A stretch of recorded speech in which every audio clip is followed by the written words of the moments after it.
5 ચમચી પીવા. ને તમારે વધારે હરસની તકલીફ થાય તો 5 ચમચી દિવસમાં 3 વાર. આના સાથે પાણી નહીં લેવાનું. તમારે પીવું છે, તમારે થોડીક ખાટી લાગે થોડાક પાણી પીવાનું.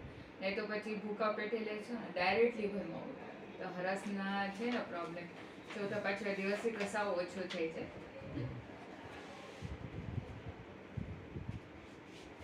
આજે ભૂકા પેટ આપ્યા હતા ને તમે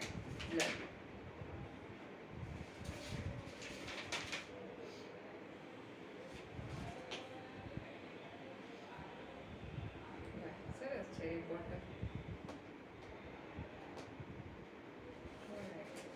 થોડાક એલડીએલ વધીને આવ્યા છે. હાલન ચાલન કેટલી છે દાદા? તમે વોકિંગ વગેરે કંઈ કરો છો? બહુ નથી. બેઠા વધારે રહેશો તમે? થોડાક વોકિંગ ચાલુ કરો.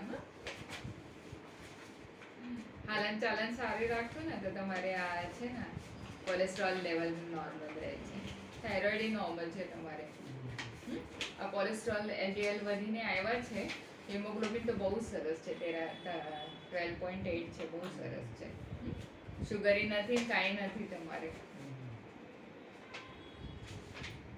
દેરાસરમાં છે ને તમે કામ કરો છો તો બેઠા નહીં રહેવાનું. થોડાક અડધી 1 કલાક તો તમારે કામ કરવું જ પડે. ઓફિસ વર્ક હોય ને એટલે બધું બેઠા તો અમારે હલન ચલન તો એમ તો થાય કે બહાર જવાનું હોય, ઉપર ત્રીજે માળે કામ હાલતું હોય.